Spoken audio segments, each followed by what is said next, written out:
meeting.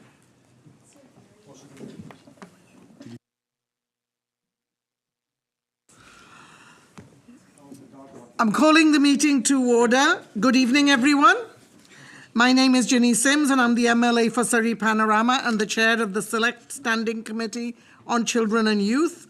I would like to acknowledge that we are meeting today or this evening on the traditional territories of the Lekungwan people, now known as the Songhees and Esquimalt nations.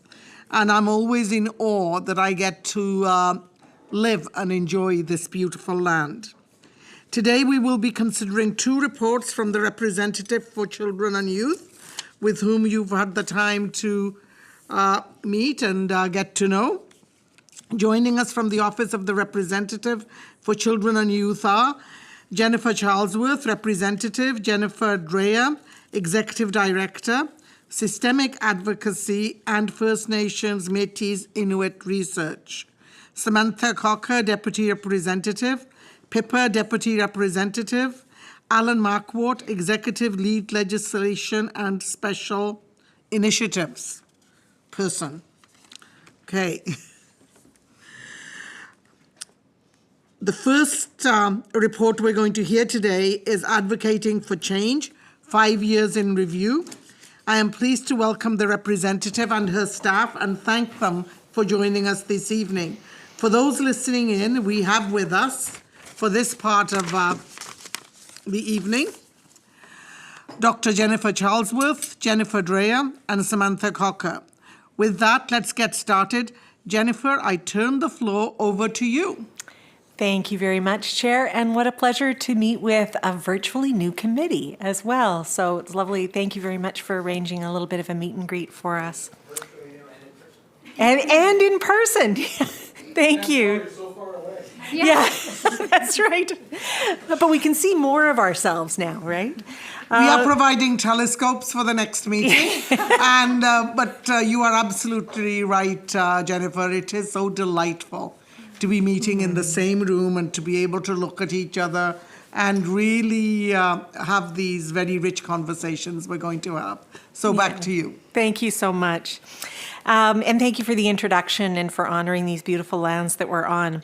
So this report, Advocating for Change, actually arose out of the curiosity expressed some time ago by the chair and the deputy chair when we were in a completely different committee configuration.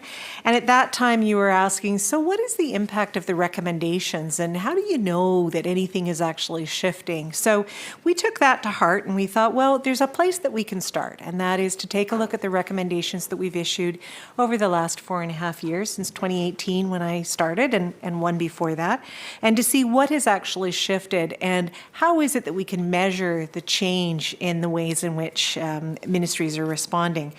So as you're probably aware, we make recommendations to improve effectiveness and responsiveness of the designated services in BC under our Act. And when we do that, we work with, as we're building the recommendations, we're building on our data, on the feedback from children, youth, and families, on understanding from the service providers, people with lived experience, child advocates, Indigenous leadership, et cetera, to discern what are the kinds of changes that they feel is necessary for whatever area that we're taking a look at. Since the inception of our office in 2006, and I understand that we're coming up to our 17th anniversary sometime in May. We've been around for a little while, and we've had 216 recommendations, and 63 of those are within my time. And over the time of our office, of course, we're constantly evolving and figuring out how to make things work. We initially focused more on compliance-related recommendations, and that was really made sense because of Honourable Hughes's report, BC Children and Youth Review, and what he was asking the office to pay attention to. But over time, what's become more and more apparent to us is that there are no simple solutions, and those that did exist, they've been taken care of. So what we're dealing with are some of those intractable social issues. You know, substance use in the toxic drug supply. Who could possibly have envisioned that when this office started? And the complexity, that just layers and layers of complexity. And of course, structural inequities that are kind of hardwired into our society. Racism continues to affect the ways in which people are able to access services, et cetera. So we're dealing with a lot of complex issues. There are no simple solutions. So we've shifted since 2018 more to a systemic focus, trying to get at what's underneath the surface that's kind of the underpinnings that we need to pay attention to. In order to bring forward the necessary changes in the long run, as well as those urgent things that need to be done in order to support children and protect their well-being and sense of belonging in the here and now.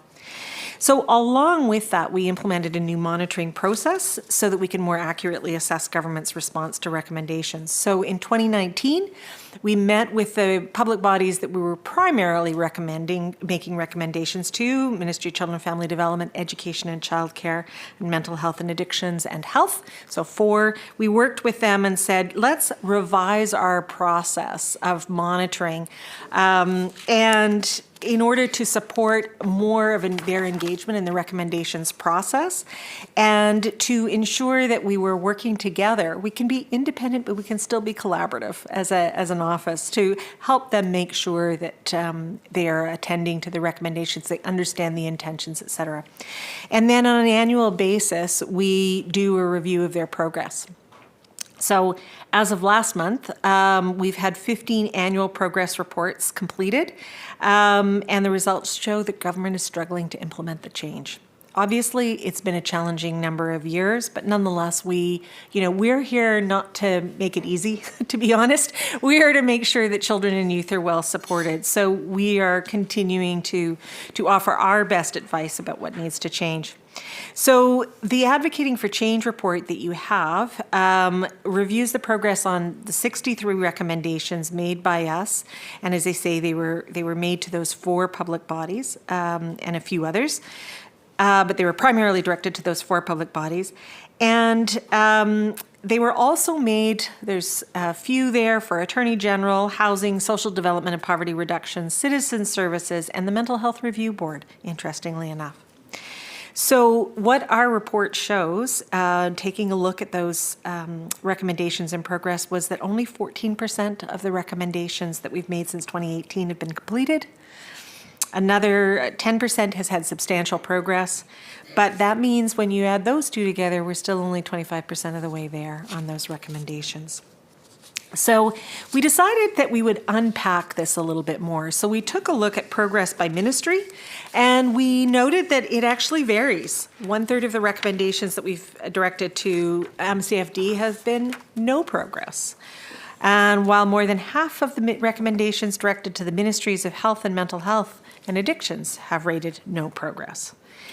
And so those 3 ministries have actually made little progress towards implementing our recommendations. And because the bulk of those ministries' action planning actually prioritizes their own strategies and their frameworks, and your legislators, you know the kinds of things that are going on. They've got some very big plans and frameworks.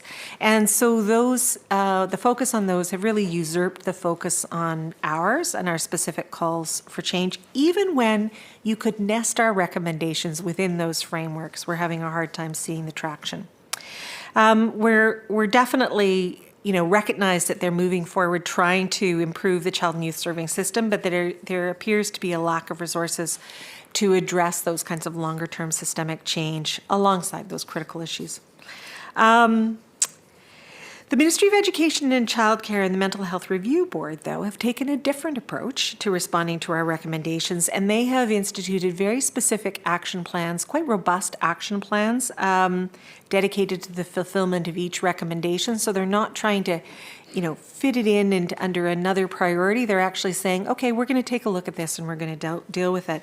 And that's been very successful. And we'll come back to that in a little bit when we talk about the enablers of change. But Mental Health Review Board and Ministry of Education and Childcare get the gold star from the RCY. The other thing we looked at was progress by service line. So again, we're trying to dissect these recommendations because we're trying to understand what's got traction and what hasn't. So we took a look by service line, and particularly when you take a look at mental health and children and youth with special needs, it doesn't look very good. And of course, those are big areas. We've brought forward a number of recommendations. So 89% of our recommendations on child and youth mental health have seen little or no progress, and 93% of recommendations on child and youth with support needs or special needs show little or no progress. And we know there's a lot of activity, obviously, in the CYSN area, but nonetheless, when you take a look at our recommendations in the FIT, the progress isn't there. Then we thought, what's another way we can dice it? So we diced it by report. And we took a look at, are some reports or some issues, or is the a matter of timelines? Does that make a difference? So reports that have completed 3 annual reviews, so we've been doing it for 3 years, show more progress overall. That's good. That would make sense. But progress delays on specific recommendations see common barriers, where there's a lack of organizational investment or community engagement or government collaboration and coordination that's being called for. So those become those tripping points, and we'll come back to that in a bit. So, as I say, we wanted to better understand, this is not about finding fault or blame, it's about trying to understand what is going on here and what could, what does that mean about our process, what does that mean about the government's process, and so we wanted to encourage more better compliance. So, our office, led by Jennifer Dreyer, Jennifer D, as we fondly call her. We have 5 Jennifers in our office. And so Jennifer D completed a deep dive into these 63 recommendations. And you'll see, actually, if you've got your visuals, it's our 3rd slide, the progress pathway. And we'll unpack this a little bit for you. So they took those 63 recommendations and they identified the actions for change, distinct action for change. So there's 321 altogether. And basically we wanted to take a look at, based on the ministry's action plans and whatnot, is let's measure progress across those stages. So give credit where credit's due for the little pieces that kind of build up towards the big outcome. So that was mapped along a pathway. So this pathway is in the report itself, and it's also on your slides. So we tried to figure out the roadmap, because maybe that would be helpful to see where some of those roadblocks and within this broader roadmap. So we looked at problem identification. That's the first place. It's like, what's the problem? What are some of the things that we are calling for to understand the depth and breadth of issues? And so only one of the 10 calls to action have been completed on that very first stage. The remaining 9 are delayed due to a lack of available data to understand the actual need, cross-ministry collaboration, and a lack of attention to our recommendations if they're not clearly aligned with the priorities, the ministry priorities. So that's interesting. And we'll come back to that. The second point on the roadmap is problem analysis. So 31 calls for action around problem analysis. 6 have seen substantial progress or complete. So that leaves progress is delayed again due to data, where cross-ministry collaboration is required. And again, if there are challenges because it's not aligning with priorities. The next point on the pathway is strategy, policy, and legislative development. So that's another sort of, again, you're kind of starting to work towards implementation and thinking about how it is you create the structure. So it's another area that's problematic. So we've got 60 calls for strategy and policy development, and 15 have been completed. And again, when we take a look at what are some of the causes for delays, it's data stewardship, delayed or lack of engagement strategies, competing government priorities, and a lack of structural capacity to support a whole child approach. So when we're asking for a number of ministries to work together. So moving along our little roadmap here, then the next part might be policy, regulation, or legislative enactment. So we've developed it, now it's going to be enacted. And again, more roadblocks, and where we're finding that roadblock is it's a lack of organizational and institutional will to implement the change. The challenge with getting approval pathways when there are multiple ministries involved or kind of through the government process, and then legislative cycles. You're in the midst of it. There's a lot of legislative imperatives coming forward, and there's only so many 12-hour days that you can pull and try to pass legislation. So that becomes a bit of a challenge. So when we take a look at that, 61 calls for enactment of new policies, regulatory or legislative amendments, 9 have been completed, 6 have seen substantial progress. Moving along on our pathway, we've got delays when it comes to actions around the practice development and implementation. And again, where that seems to be falling short is when there's an engagement required or subject matter expertise, and then just the delays in policy development capacity. So of the 51 calls for practice improvement, actions have been taken on 9, and of these, only 7 have been fully completed. And getting close to the end here, service delivery and implementation. So that's where you've actually envisioned what the service is going to look like. You've got the policies and the processes in place, but now you're actually hitting the ground and delivering it. And we had 49 calls for the implementation of newer improved services. 7 of those are complete. And the delays, now a new thing coming up here, recruiting and retaining a skilled workforce is very difficult, and the capacity for change and also investments to fund new services. And then the final area is evaluation and monitoring. So we made 8 calls to improve data information system, data stewardship, and public reporting. And of those 8 calls, 2 have reporting improvements have been made, and 1 evaluation has been completed. So if you can actually get towards the end, then it seems it's a little bit better, but we have to get to the end. So the next slide in your series actually takes a look at let me just pull it down here, just bear with me. There we go. So we did that deep dive analysis, the royal we, it's actually Jennifer and her team, did the deep dive analysis, but then what's beautiful about that is it allows us to see what are some of those broader themes and why is there a lack of progress, but just as importantly, when there is progress, what's actually enhancing that. So the barriers to progress on recommendations were, first and foremost, conducting meaningful engagement. When we called for that, especially collaborating with youth and young adults, of the 10 calls we made there, only 1 had been completed, and none of the 14 calls to engage with Indigenous communities had been completed. And obviously that's a significant concern because of our commitments under DRIPA.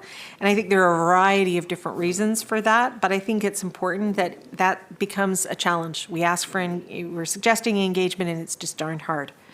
Doing a whole of government approach was the next kind of barrier. When we were doing a whole child approach to transforming services, that's really difficult because we've got cross-ministry collaboration is challenging, and where we had 24 calls for that, only 3 have been completed. The next challenge was alignment to government priorities. The most common approach for action planning in RCY's recommendations is to align our calls to action that's already planned, ministry mandates, strategic frameworks, et cetera. So, but of the 32 recommendations that ministries have aligned with their frameworks, still none have been completed. So this is partially because those frameworks are also facing multiple delays in implementation. There's, resourcing issues. There's challenges with engagement because there's so much engagement going on and COVID hasn't helped.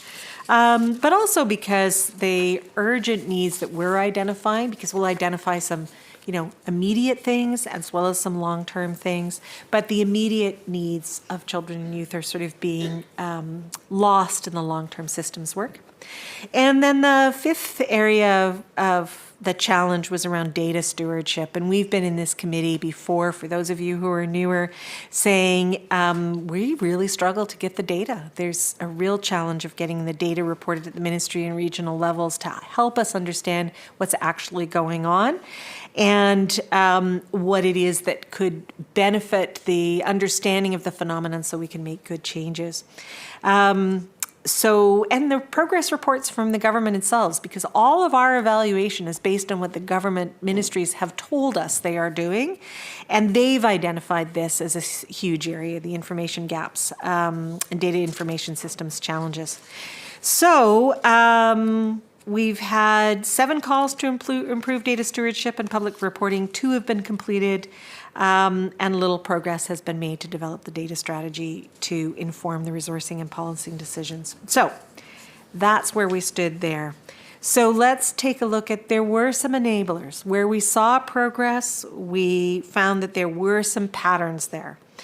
And one of the most important was robust action planning and project management. So, as I said, Education and Childcare and the Mental Health Review Board, when they developed a very specific action plan and put resources to it or brought resources in, they were able to make substantial progress. So having that robust action plan that targets the recommendation makes a big difference. So we had 27 action plans with robust project engagement. 14 showed substantial progress or have completed implementation, which is very good. The other thing that was interesting is an enabler being external contracting. So if they contracted subject matter experts for data analysts or for community-based engagement or expertise around a particular area of service, training services, that kind of thing, it helped to avoid delays because they were able to overcome some of the lack of internal expertise or time, and they were able to kind of sidestep the complex bureaucracy or the delays associated with frameworks, et cetera. So for the 8 calls to action to which government responded by contracting services, all saw substantial progress or have been completed. So the third enabler was actually the pandemic. And what was really interesting was how quickly many teams and organized ministries pivoted on a number of areas. And of course there were barriers because it was hard to do engagement, all those kinds of things. But there were also times in which some significant progress was made because there were novel efforts made to address the risks in the pandemic, and they proved to be really helpful. And then they could be scaled up, and they were very aligned. One most notable is the Youth in Transitions Out of Care and our Parents' Duty report. The ministry tried a number of different things. It proved to be very helpful, and they've been able to sustain that. So those were the enablers, interesting for us, and if we wouldn't have been able to intuit them without doing the deep dive that Jen and her team did. So just in conclusion, of course, there isn't always agreement between ourselves and the public bodies. Sometimes they rate themselves higher than we might rate them. And we kind of look at it and say, we're actually looking for what's the change that would be experienced by a child, youth, or family. What difference would they note? But even if we take a look at government's overall assessment of the progress, they only rated themselves as 33% complete. And our assessment was at 14. So obviously a significant difference, but they themselves said, we are struggling to implement the recommendations. There are lots of different reasons for that, but nonetheless, it is challenging for us. The reason that we felt it was really important to carry on with this is that we're curious as to how we can support ministries to fulfill the terms of the recommendations, because there's not a single recommendation that we haven't spent hours and hours and hours trying to figure out if that's the right thing. Is that the lever to pull that will make a difference in the life of a child?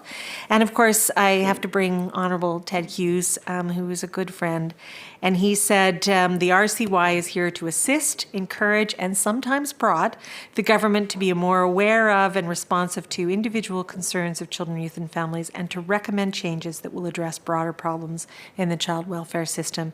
So that's our job, and it's important that we monitor this. So where are we going? Because we've learned things about our own process. We are going to expand our monitoring efforts to include more engagement with the decision makers and the service providers, so those people that are more directly affected by implementation. And we're also going to be working with this committee. We'll come back to you in early May to talk about the ways in which we measure our own progress, our own key performance indicators. Right now, they are not, they're more inputs and outputs. And we will want to hold ourselves to the same level of accountability as we would like to hold the ministries. We're also going to look at opportunities to raise awareness about the strategies and approaches that support as well as hinder government action, and our role in addressing barriers to change. And we're taking a look at things like how do we host and convene those conversations where there's really significant intersectional or interministerial or multifaceted responsibility in order to affect change for our children.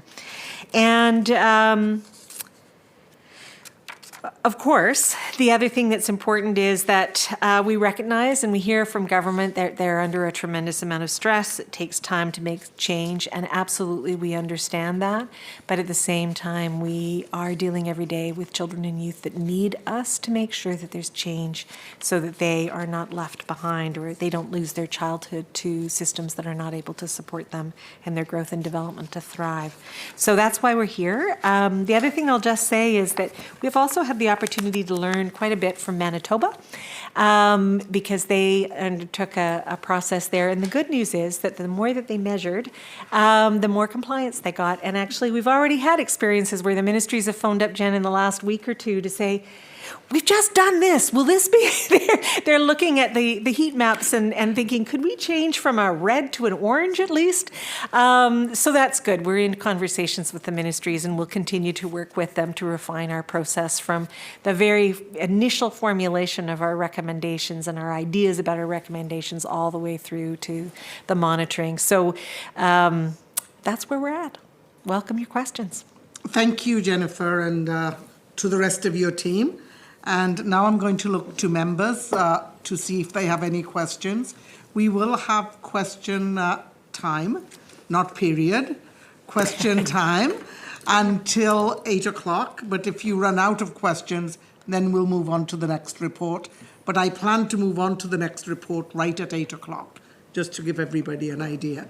So if you indicate you want to speak, you'll go on a list. Norm.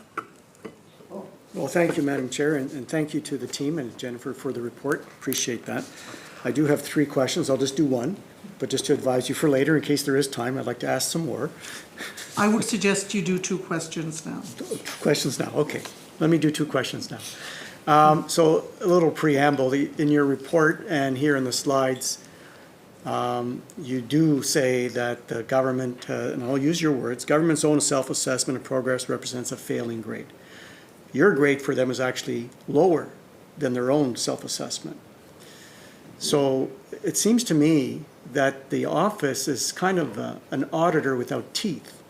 You're auditing them, you're giving them recommendations, but they basically are ignoring a majority, over 90% of the recommendations.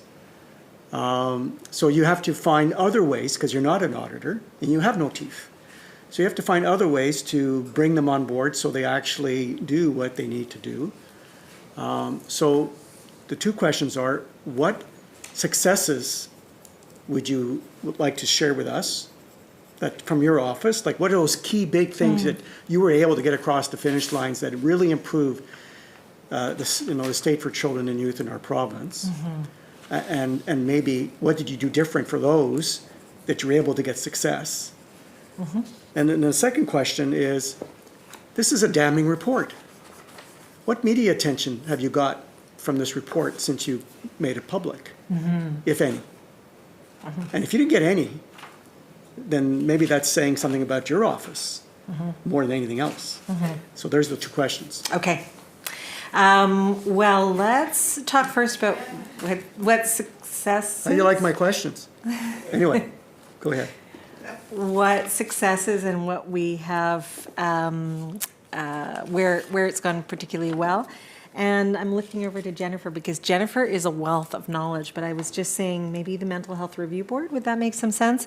So just some context, we issued a report called Detained. It pertained to the involuntary detention of young people under the Mental Health Act. And we raised a number of concerns. Actually, that's been, in terms of mental health and addictions and Ministry of Health has been very low compliance, but Mental Health Review Board has been quite a different process. And basically we asked them to establish a process that would be more youth-friendly, in essence. But I'm going to turn it over to Jennifer to share a little bit more about what that process was like and why it went well. Thank you, Jennifer. So the Mental Health Review Board received recommendation 14 from our detained report. And just for those of you that don't have the recommendations top of mind, I'll just quickly refresh your memory.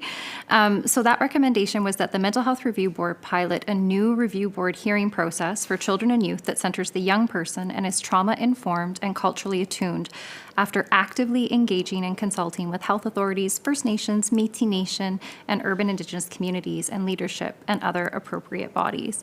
So we had a very ambitious timeline on this one. We wanted to see the pilot completed by October 1st, 2022. The pilot will not make that date. However, they are on track to see that pilot operational, I believe it's even this month. There are delays there, again, workforce recruitment. But what was successful for them in enabling this swift response was not only the development of a robust action plan that specifically addressed the recommendation, but they worked collaboratively with consultants that were already in the communities, had the relationships to do this consultation and engagement piece, and then were able to develop the policy and respond immediately to the consultation that came back from community and move it through. They're also a semi-independent, so they have the ability to move things through more quickly and are already in the phase of hiring and bringing people in to fulfill the recommendation. So it was a very swift response. Yeah, and they were just, it was. Thank you. Thank you for that response. Now we're going to move Part two.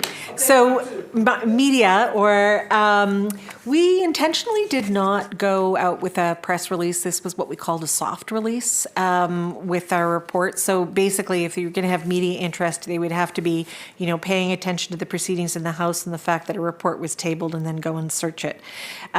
So there has been some media coverage and a couple of requests to me. Daphne Branham did a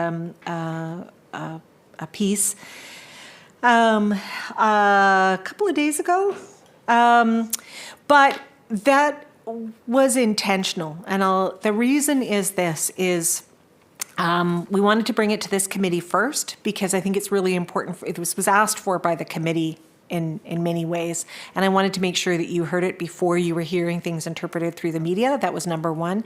The other thing is that yes, you could definitely say, oh my God, they haven't done this and they haven't done that and whatnot. But really what we're trying to figure out is what's going on that's getting in the way.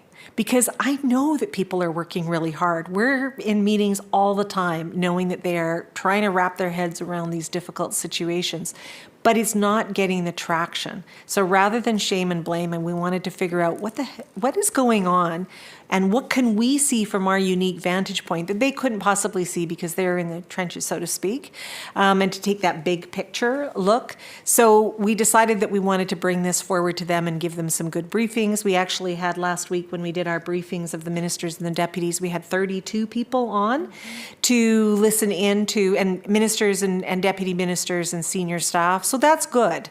They are curious, and as they say, they've already started to speak to Jen saying, can we get, quickly can we move?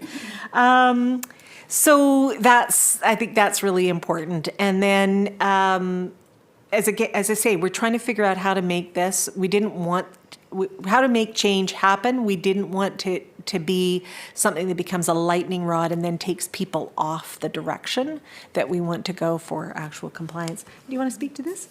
Yeah, I just added a note for Jennifer here around what our progress speaks to. So when we say no progress, we just want to be clear, we're not saying for the most part 80+% of our recommendations, there's no action.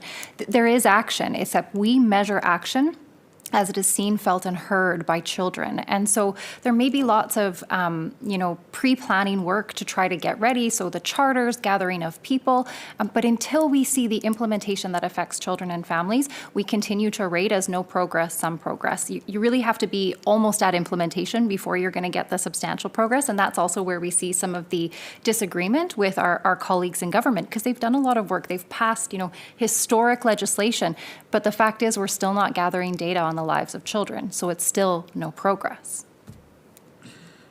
Thank you. Now, Bob.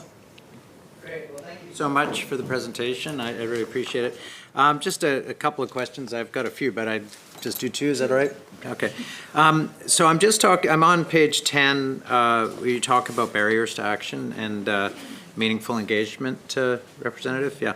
So a couple of things in there. One was in regards to the importance of engagement, and I totally agree that obviously consultation and engagement is particularly important, but even more important when we're dealing with Indigenous people and UNDRIP and DRIPA and making sure that we're doing what we need to do.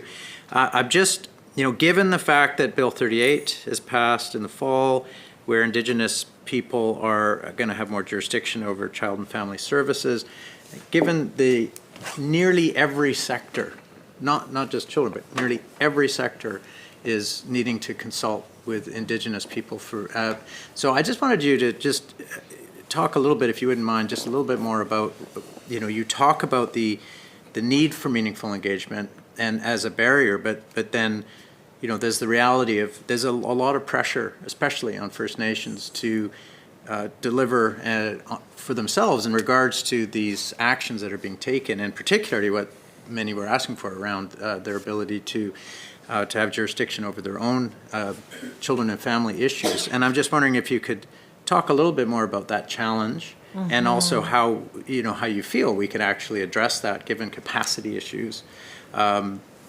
particularly in First Nations. The second question, if that's okay, Chair, was just in regards to the whole government approach that you mentioned.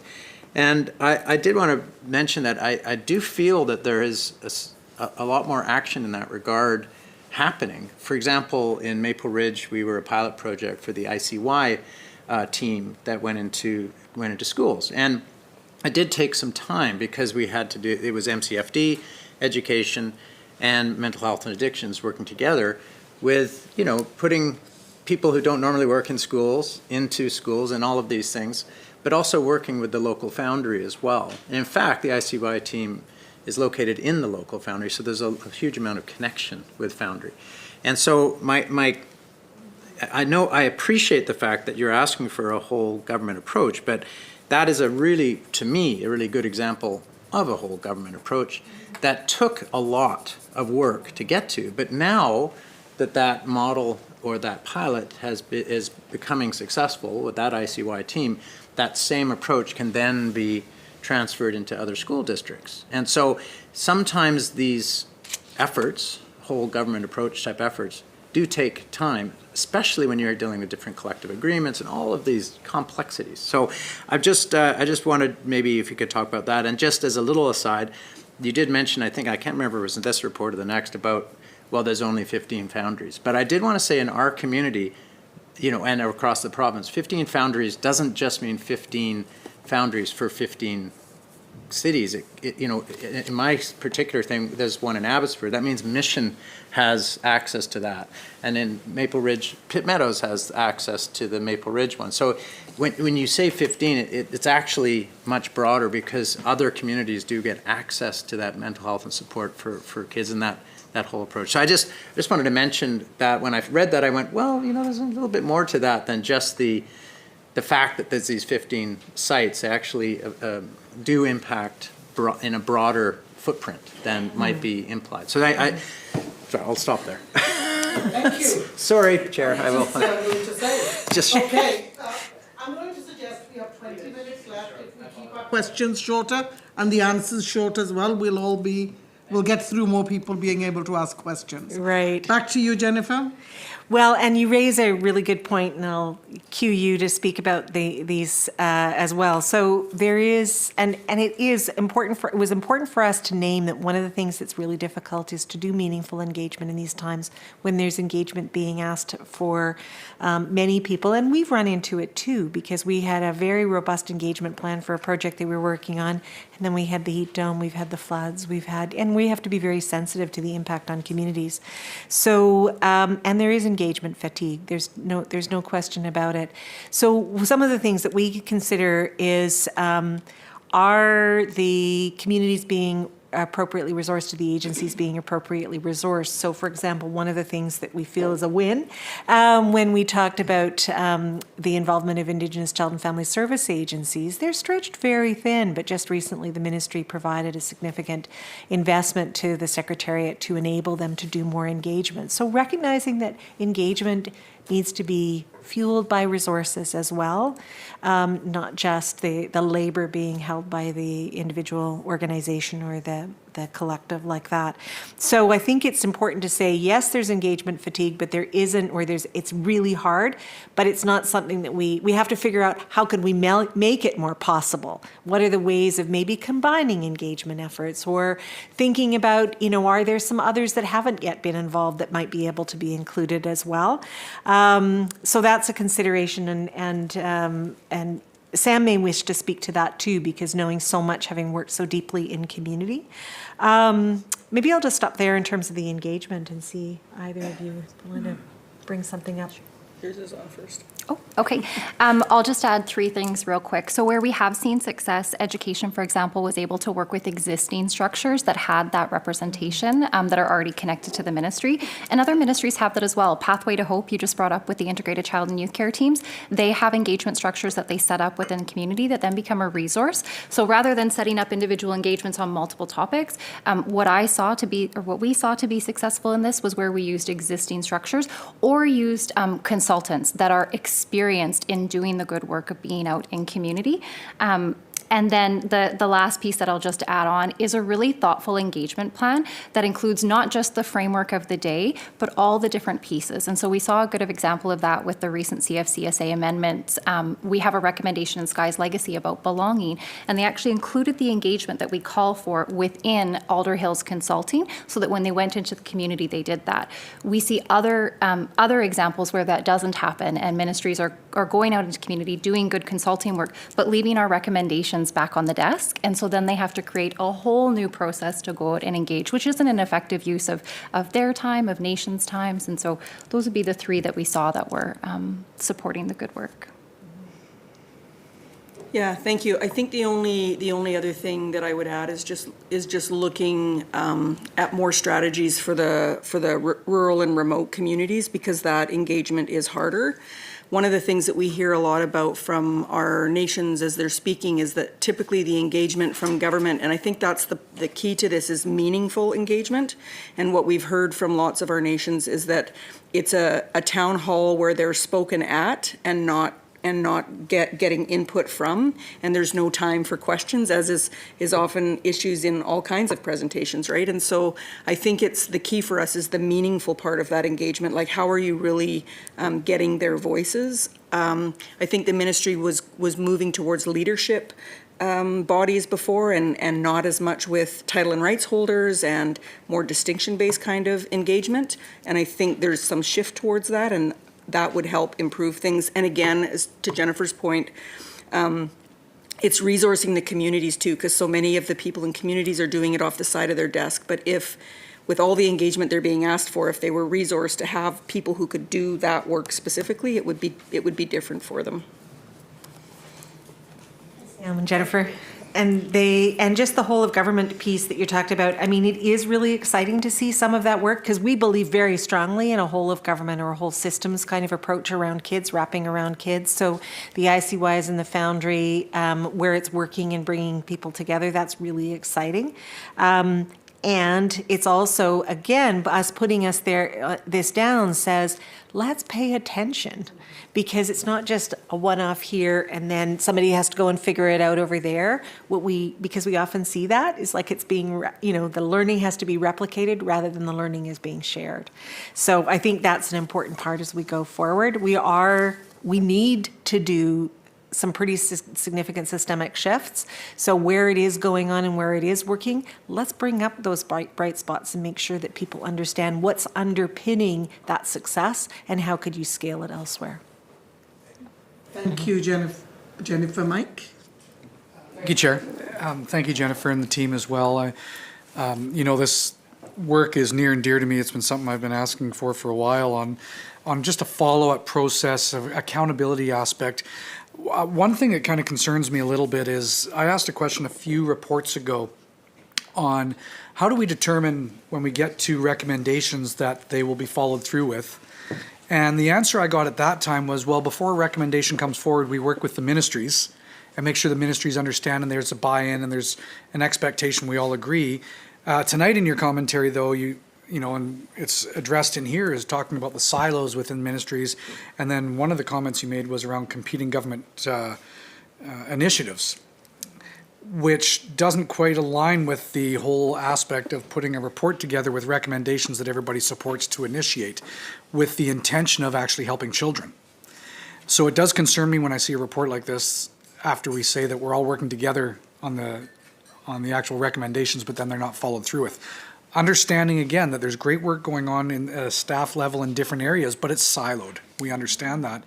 And I think this brings to it the attention of where some of the gaps are, where we have to break down those silos and work together. So my question is, where do we go from here? Because it's great to have this report and say, here's the gaps and this is what's not being followed up with.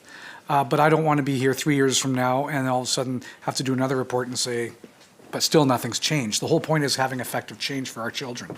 So how do you see this affecting change and following up on it?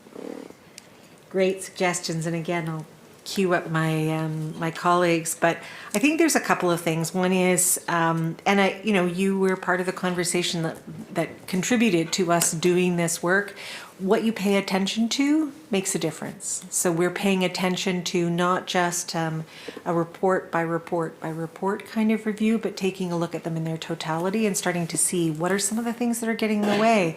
And even being able to do that is actually a service, I think, to the system.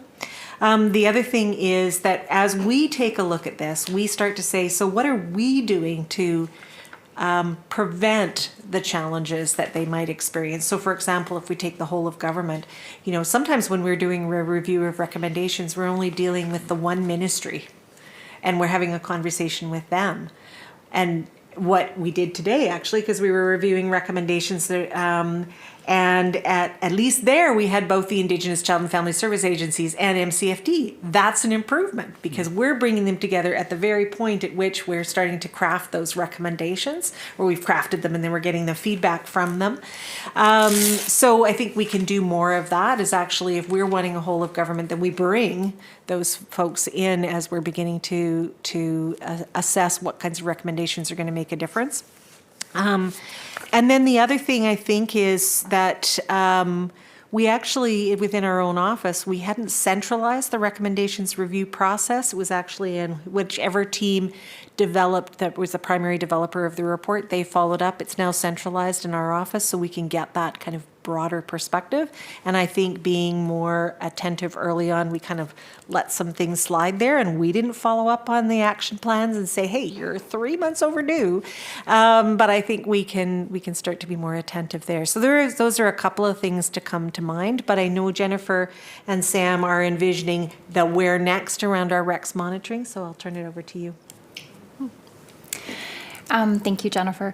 I think that is one of the most unique positions of our office, to be able to look across recommendations and look across ministry's response. And we have, I think, a responsibility to raise awareness about where these challenges are happening, because like Jennifer said earlier, there's no question people are working. We see them working, but there are common barriers that are happening across. So how can we raise awareness to improve the structures within government that facilitate and enable change? change. A really classic example of this is in our excluded report. We called for 3 different ministries to develop and implement FASD training: MCFD, the Ministry of Health, and the Ministry of Education. All 3 took a different approach, which was really, it was a real-time example of different implementation models. And so the call was for FASD training that was evidence-based and culturally attuned. And in year 1, MCFD was still in the pre-planning stage. So we had a partially completed project charter. They'd set up an internal advisory only, and they were beginning to do a survey of providers. Ministry of Health were reviewing what was out there. They took that approach of, okay, let's start with a scan of what's out there, and then let's go out and convene and learn more. Ministry of Education contracted with established service provider, developed their services, and were delivering the training before we had even asked for it to be done. And so 3 different ministries, 3 very different approaches, absolutely unique needs across. But what we were able to do was, when we met with them, share with them what each other was doing, create those connections. And so now you see, both in Health's response as well as MCFD's response, that they've made those connections to learn from each other to try to expedite change. Thank you. I'm now going to go to Aman. I'm good. I think Jennifer. Okay. I had myself next. So thank you very much, and I enjoyed reading the report, as I always enjoy reports. It's like homework that gets handed in to you, right?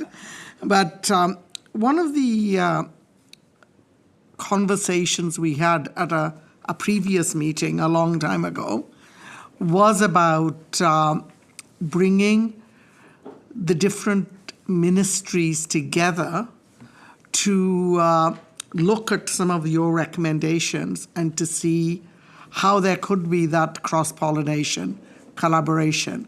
So what work have you done on that area since that time? Well, we have, I think when we were talking about it, as we were exploring what this committee might do in terms of asking the ministries to come back, say 6 months after a report had been released, to present their action plan to you. And I would encourage that. I think we've talked quite a bit about what might be some of those governance structures, those checks and balances that might actually advance things. So I think there would be some value for the committee to consider, would you want the ministries to, maybe with a couple of the reports, would you want the ministries to come together and present what they're going to be doing in order to affect change, because you want to see the change as legislators? So that's something for you to consider. In terms of us, we are thinking about the different ways that we can become more of a convener and host in these areas, especially when there are significant intersectional challenges, mental health being an obvious one, substance use being an obvious one, and that through that, then we might be able to see some more effective response on the recommendations. So we actually are moving forward, and we have an agreement and understanding with the WASC Centre on Dialogue to undertake 4 to 5 PIPAs, following up on that one, I think 4 to 5 convening, hosting of some very significant conversations, might be multiple conversations on some of these really difficult issues that might have been informed by our recommendations, or might be informing the recommendations to come. So that's another area that I think we're going to give that a try and see if that helps. And then what we plan to do next is meet with all of the public bodies. There are now 9 public bodies that we work with, and we will be convening over the June, July, August, something like that, to say, okay, now you've got this report. We can see the enablers and the challenges, and what recommendations do they have for us around our whole process. And the final thing I'll end on before turning it over is that, and way back when, I used to work in Cabinet Office, and we had the Ministers' Committee on Social Policy, the Deputies' Committee on Social Policy, and then a number of offshoots. And although this office didn't exist then, this was a very long time ago, but it was actually a very good governance process for dealing with those things where there were multiple ministry interests. So we're curious about what might be some of those governance structures or those kinds of processes where, for example, and Minister Dean spoke about this, of could we use some of the processes or the structures that are in place to take some of these recommendations and speak with our colleagues at that level? And we said that would be amazing. So it's, I think that she's bringing that forward to some of her colleagues. So those are like a few areas, Chair. Thank you. And my follow-up question, because I did give all the others two as well, is that I think this government has shown that it is focused on evidence-based decision-making, and the legislation that was passed, the anti-racism legislation, to collect data will play a significant role in filling some of the gaps that exist. But I was sitting here also thinking of the kind of legislation that has passed through these hallowed halls in the last little while, including First Nations having rights over their own children.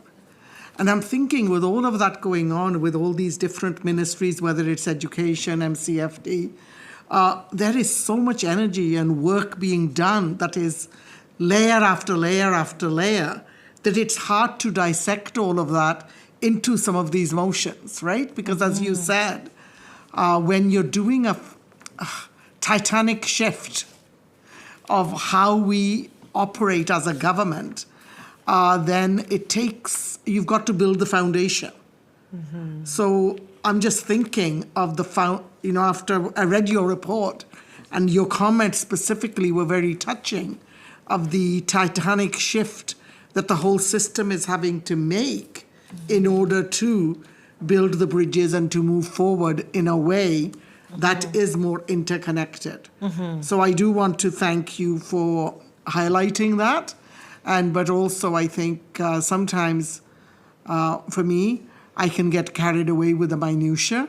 And it's listening to you today. And I wanted to say to you, you made me reflect on the huge shifts that are taking place and how they're going to create these frictions. And yes, even I feel consultation fatigue some days.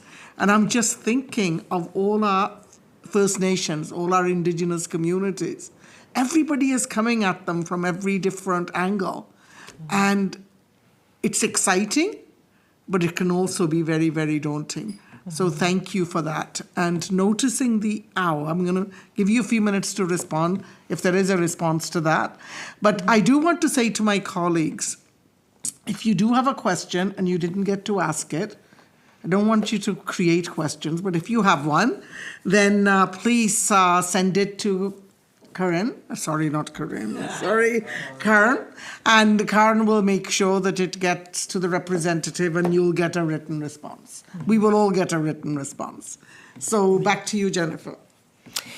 Well, that's a wonderful note to end on, Chair, that and we hold that tension too, because we want those bigger systemic issues to be addressed, and we see the struggle and the hard work that is being done, and at the same time we've got children that need those, an immediate response.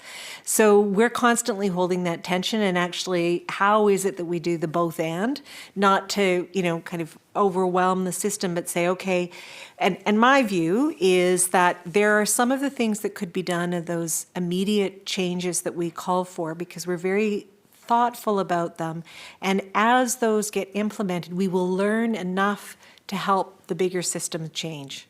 That's what innovation is so useful for, because we can try things on a smaller scale, see how much change, and then much as you were talking about, Bob, with the Foundry and the ICYs, what's successful about that? It's an innovation, and then you can say, okay, well, how will that inform our bigger changes? So we're constantly, it's the issue you have to deal with all the time as legislators. There's the immediate, and then there's this big, tectonic shifts that you want. So, yeah, we're all holding that tension, trying to figure it out. Thank you, and all of you were really good. You stuck to the timelines, so thank you. Now we're going to have our next presentation, and we will be considering the representative's report towards inclusion. the need to improve mental health services for children and youth with neurodevelopmental conditions. And I believe to this, we will be having Jennifer speak, as well as Alan Marquardt. We will follow the same process, 20 minutes for the presentation, and then questions until you run out, and at 9 we will adjourn.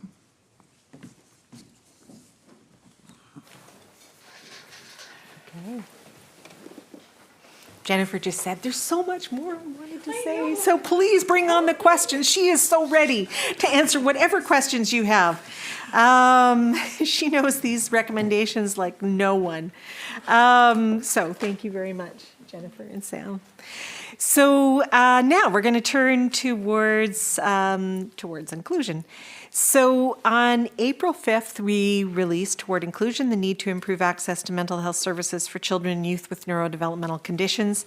And for this report, we collaborated with the Children's Health Policy Center at Simon Fraser University. We've been collaborating with a number of post-secondary institutions and teams over a number of projects. And this has been one of our most long-standing relationships. So just give you a bit of a context for the report. As you know, or if you don't, you now know that one of the key areas of concern for me is around children and youth with disabilities or children and youth with support needs, special needs, sometimes most often known as CYSN. And we work closely every day with families and partner organizations who are trying to support these young people and who run into barriers. And we've done a lot of work. We did Alone and Afraid in 2018 as a report. We did Left Out in 2020, Excluded in 2021, and then we also issued a report called, or a reference guide, Hands Not Hurdles in 2022 that was around FASD. So all of those really took a look at what are some of the challenges that young people are experiencing, and we made recommendations to government to improve services and therefore outcomes for these young people. And this committee back in 2016 did its own report on child and youth mental health in BC, concrete actions for systemic change, that recognized the particular vulnerabilities of children and youth with support needs and mental health, and made a recommendation that child and youth mental health services be a priority for that population. So all this to say is Toward Inclusion builds on a strong foundation of advocacy, research, knowledge, and lived experience that was reflected in those reports and is through our day-to-day work. So when the government announced in November, when the Premier announced a reset of the CYSN framework, we thought, okay, this is an opportunity for us. We need to bring the experience of children and families to bear on this so that we can influence, and they can influence through their stories, the process and the final framework. And we need to help make this workable for kids. So that was the one of the impetus for the report. And we also knew that crucial data, here is our data thing again, is missing in BC, and data that the government needs to inform the CYSN framework. So we launched into this report, and this is the second in a series pertaining to mental health with distinct populations. The first one took a look at mental health in kids in care, and this one is focused on special needs. The third one is going to be taking a look on Indigenous child and youth mental health. So again, we worked with Dr. Charlotte Waddell and Christine Schwartz, who regrettably couldn't be here with us this evening, but they first of all did some foundational work for us, and we specifically asked them to take a look at young people with neurodevelopmental conditions, fetal alcohol spectrum disorder, autism spectrum disorder, intellectual disabilities being the main ones, that also have co-occurring mental health disorders. So we asked them to do two things. What are the prevalence of mental health disorders amongst children and youth with neurodevelopmental conditions, and what are the effective treatments for mental health disorders in this population? Now, when you're working with the Children's Health Policy Center, they apply very rigorous research standards. And so they took a look at research evidence from epidemiological surveys, and they looked at randomized control trials for assessing treatments, so a very high threshold. And as important as that methodology is, we also have to note that there are limitations, and particularly these kinds of rigorous scientific studies underrepresent Indigenous peoples and don't consider First Nations, Métis, and Inuit worldviews, practice, and knowledge. So that's something to keep in mind, and that's why we're doing the next report with a Métis scholar and with all of our partners. So as Charlotte and Christine started to look at the data, we couldn't find any relevant BC data, so we had to look. They ended up looking at other high-income countries because we felt that those were proxies for what we might see in BC. So that is one knowledge gap, and obviously something that needs to be remedied. So here's where what we found around prevalence. So the 5 most common mental health disorders: anxiety, ADHD, oppositional defiant disorder, conduct disorders, and depression, were much higher for kids with neurodevelopmental conditions. So to give you an order of magnitude, anxiety disorders were almost 8 times higher for kids with autism spectrum. Major depressive disorder was 28 times higher for kids with FASD. Attention deficit hyperactivity disorder was more than double for children with intellectual disabilities. So those are just some of the highlights. So when we take a look at that, we can see that the mental health disorders are a significant challenge for kids with neurodevelopmental conditions compared to other children. And there are lots of different reasons for that, but what we felt was important was to recognize the multiple vulnerabilities and therefore the responsibility, because this is not a necessary reality of their life, but because of those compounding vulnerabilities, there needs to be that care and attention in terms of services and supports. So we expect that there would be prioritization of resources for this subpopulation, and so far that hasn't been the case. So most of these mental health systems of care have been designed more for neurotypical children, and community mental health services are often ill-prepared to deal with this, and we've got lots of examples where, it's like a child presents with a mental health concern, and they might get served until they get the diagnosis. So they've been served, but then they get the diagnosis. It's like, oh, well, we don't know what to do with a non-neurotypical child, even though they were already being supported or treated and receiving supports for their other mental health conditions. So we do see that kind of challenge for the system to be responsive.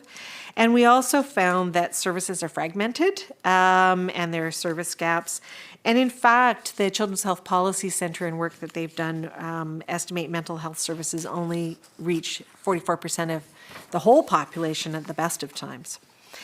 So that prevalence data we hope is really helpful as the government takes a look at their CYSN framework. The other thing that's cool though is that there are interventions that can make a difference. So Charlotte and Christine found effective treatments for such as cognitive behavior therapy, CBT, for kids with ASD who are diagnosed with anxiety, parent training for children with FASD and intellectual disabilities, and social skills training for children with FASD, met a very high threshold of effectiveness. So we think those treatments should be available. If you know something that's worked, evidence-based, as you spoke of, Chair, how important that is. So now, the other thing is we do want to say that there isn't evidence pertaining to distinction-based services, and so it's critical that all interventions for First Nations, Métis, Inuit, and urban Indigenous young people are developed or co-created with Indigenous communities, and to include the perspective of knowledge keepers, elders, and matriarchs. And that is not reflected here, so our list is only those things that are being identified through the scientific literature. And there's also things to build on there, and we'll deal with that in the third report. So we took a look at that data and thought, well, we added a report on top of that. So that's what you've got. You've got both reports, our report and then the report that the Children's Health Policy Center did. And when we took a look at this data, we thought, well, that's actually confirming our experience, our reality, as we work with young people and their families. And of course, we're a rights-based organization, so I would be remiss if I didn't speak about the rights under the UN Convention on the Rights of the Child, UN Declaration on the Rights of Indigenous Peoples, and the UN Convention on the Rights of Persons with Disabilities. All of those, there are articles that specifically pertain to this population. So, and these aren't just aspirational ideals of rights. Government has in their Canada and British Columbia, they're endorsed, and they are obligations of government. So, and they're also referenced in the Accessible BC Act. So there's a good legal framework or a good kind of rights-based framework, and now we've got to figure out what to do. So, to give credit where credit's due in terms of government, the government has done a number of things pertaining to mental health, for example. And Mental Health and Addictions as a Ministry was created in 2017. In 2019, the Pathway to Hope was released, and there is obviously a clear focus in there on child and youth mental health and sets out priority actions. All of that's a good start.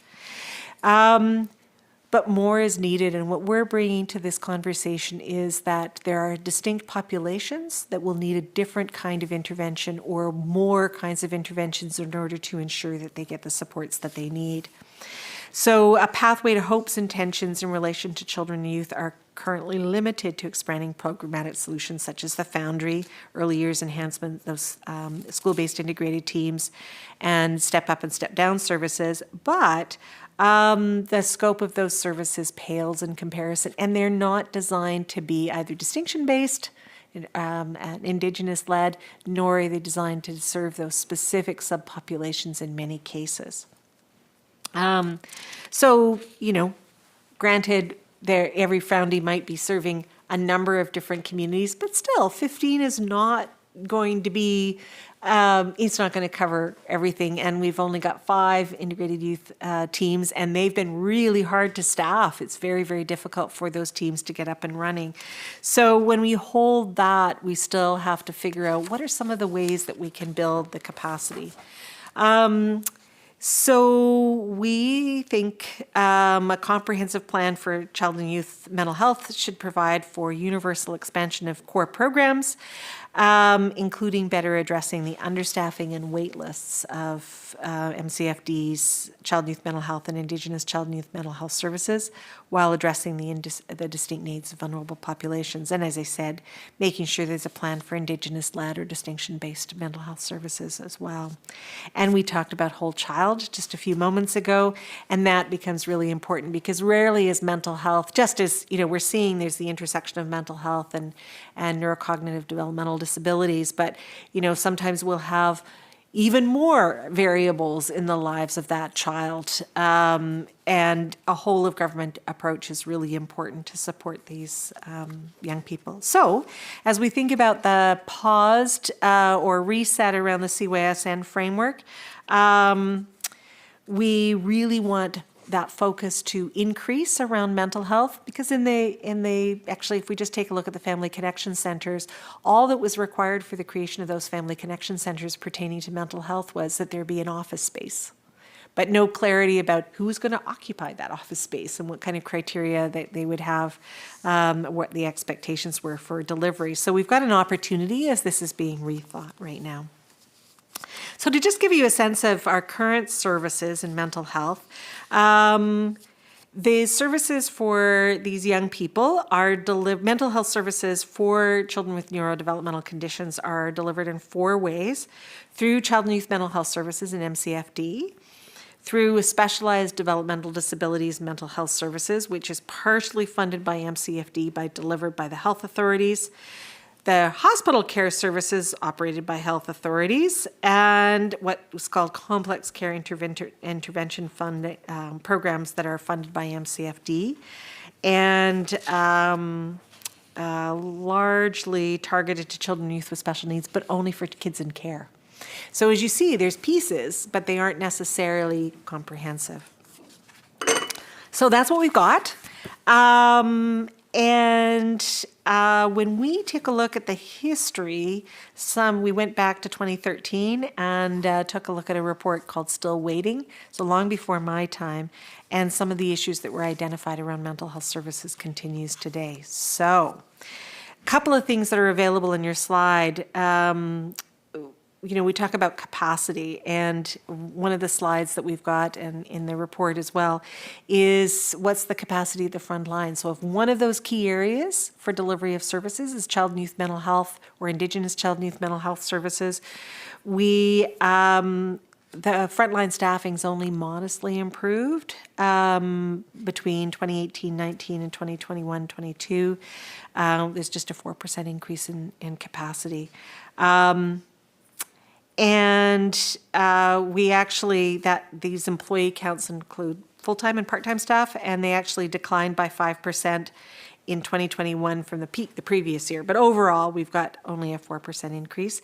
But even more significant for us is taking a look at wait lists. Now, COVID definitely had an impact on wait lists, but we have to pay attention to that going forward. So average wait times have increased by 35% over the past 4 years, from an average of 55 days in 2019 to 74.5 days in 2022.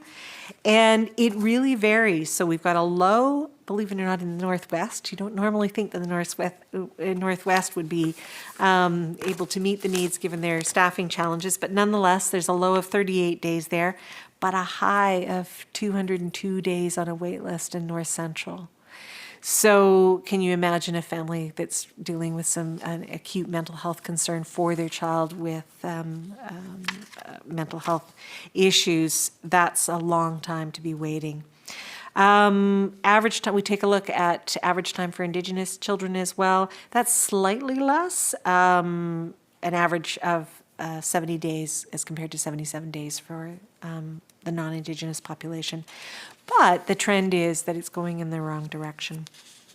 So just to give you, we have a couple of case examples, and maybe I'll just speak out one or two of them, or one of them. And we'll talk about Amanda. We've been trying to learn from our young people as to what's going on from their families. So Amanda is 17, and she loves animals. She loves her Build-A-Bear. Do you know Build-A-Bear? If you've got kids, you've undoubtedly know Build-A-Bear. But she loves her Build-A-Bear creations and has a very vivid imagination. She also has an intellectual disability, a moderate intellectual disability, and very complex behaviors, including, which have really escalated into suicide ideation and suicide attempts. And she's going to be eligible for CLBC services, but that's a couple of years out. Her dad's been her primary caregiver, and they're very close, but he's really, really struggled and has felt isolated and alone. He's asked for help many times, and he often feels like his concerns aren't being taken seriously. And so it came to a head, and Amanda came into care and was in not one but 2 residential programs.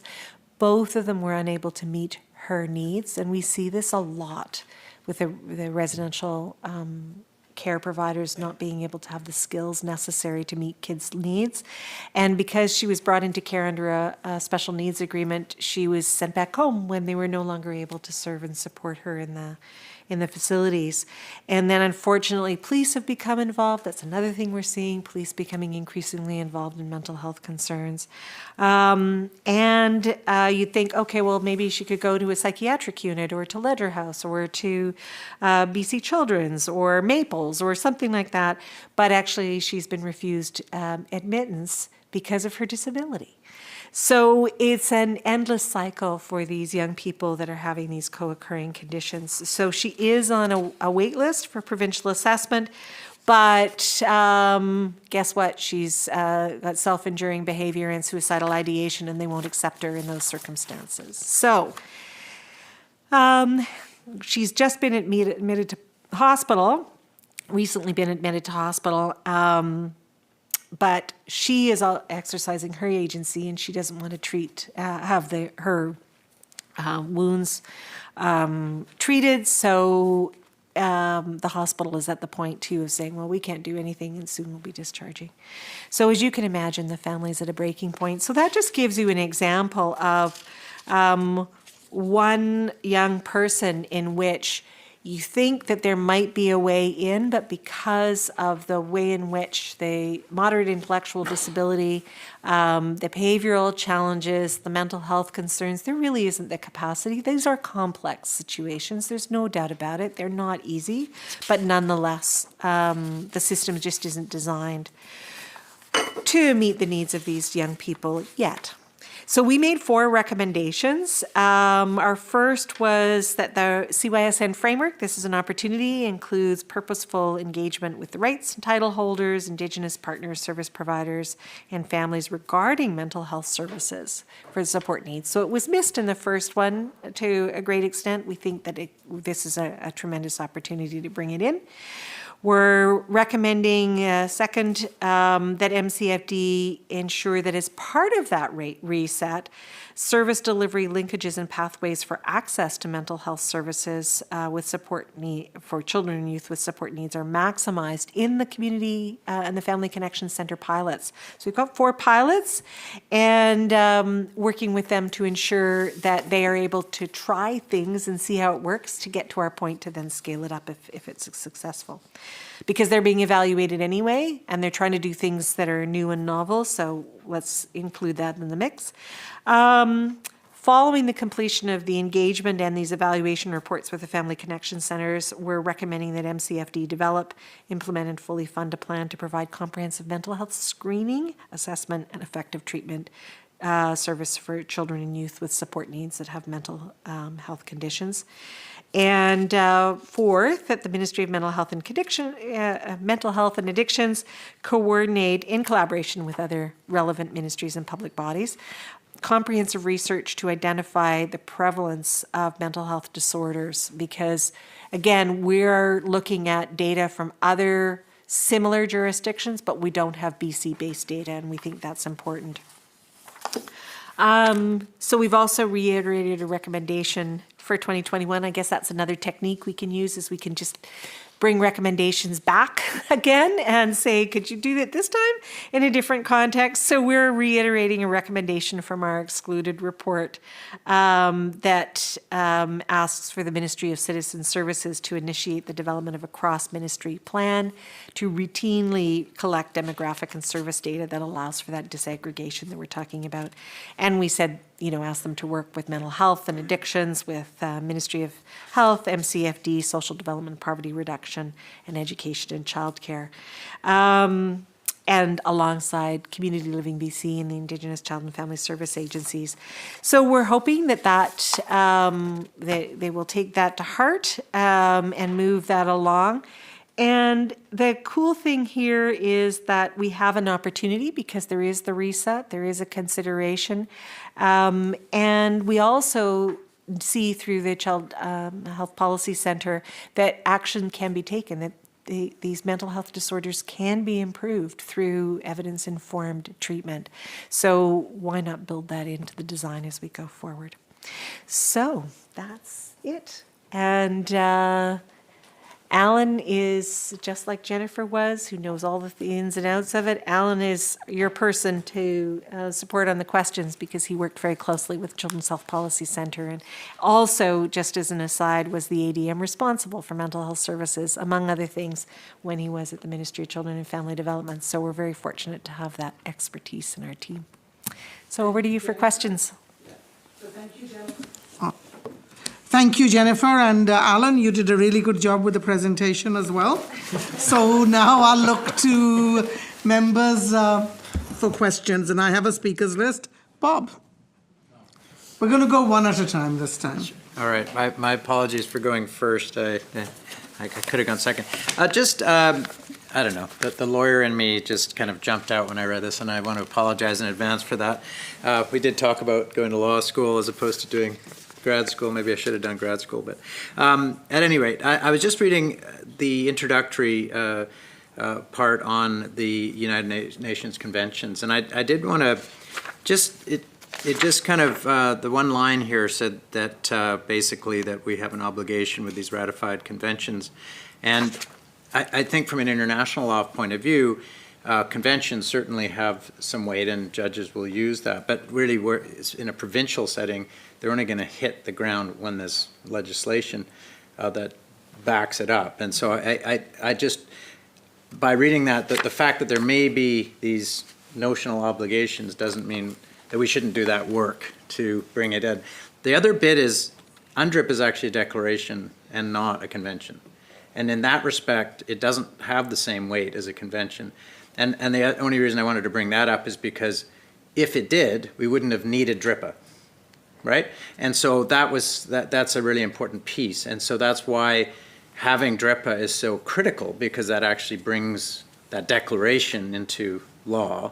And so it's more of a procedural thing. And I just think if you bring these things up in the future, it was just a thought in regards to how we present it, because I don't really, we shouldn't get off the hook by saying, well, it's an obligation, we should just do it. But really, you still have to do the hard work in legislation like we did with DRIPA and with the action plan. Anyway, sorry, I'll move on. I just thought I'd mention that. The other second bit was just in regards to the pilots, and it's my understanding that the ministry is actually using those pilots. And then when I say pilots, that's the Family Connection Center, as you mentioned. We already have this $70 million in 2021 over 3 years to fund the things that you talked about. But the idea with these pilots is to create that needs-based system that you had advocated for often. But also the idea is, without that consultation, without doing that work, how to properly integrate the mental health services for children with special needs. And that's the key, I think, and that's what I think you brought up. And I do feel that there is alignment here between what I've heard from the ministry and what you're saying in terms of these pilots. Yes. And so I just want to make sure, even though this is being recommended, I just wanted to make sure that you feel that there is that alignment moving forward, because I do feel that that's what the ministry is trying to do with this. And I just wanted to see whether or not that you feel that is happening, that work is happening. Yeah, it's a great question. I would say that there is an appreciation of the need to bring mental health into the Family Connection Centers. And so I think there is alignment in the sense that the Family Connection Centers are an opportunity to try things out and see how they work. I think we wanted to bring this forward to basically put wind in the sails, to move those forward and to actually bring more of a focal point to it, because it's been an afterthought in the way in which, for example, the request for proposals was articulated, and the kind of evaluation. We're doing a very thorough review of that, but the evaluative criteria that was for the selection of the proponents for the Family Connection Centers didn't actually pay attention to the mental health. So we want to say, you've got an opportunity. This is really important. You kind of started to get there, and we want to make sure that that is fully in the vision.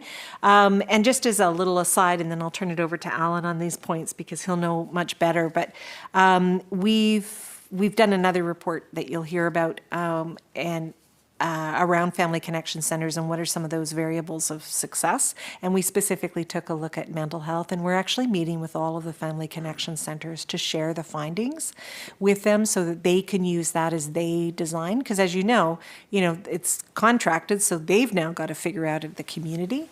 So I'm hoping that we can, with this and with that other piece and with the working with the Family Connection Centers, we can make sure that mental health is well situated. But as I say, it's not out of alignment at all with where the ministry is going. We're just wanting to put some more wind in those sails, if that makes sense. Want to speak to that? If I could just say on the procedural point you raised, that we use the word obligation. We didn't say legal obligation. So there is a moral obligation, certainly, to at least move towards compliance with UN conventions, and it goes beyond that. UN conventions have been used in the past, and by the Supreme Court of Canada has affirmed that it can be used as a kind of interpretive guide to inform interpretation of legislation. So it has a bit more force and effect than notional. Right? No, I was just talking about the declaration is not a convention, and I think you kind of lump them all together there, so. Okay.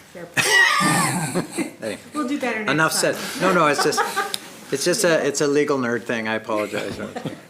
The world is a better place. I know, It's a better we have place now. lawyers. We've learned something tonight, yeah. There you go. all right.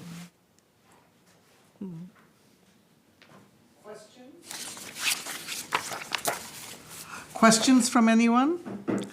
I think because it probably has been a long day, I've got a really good suggestion here, that if you think of questions, could you please send them to Karen and we will send them on. And I want to say how much I appreciate all of you coming out tonight.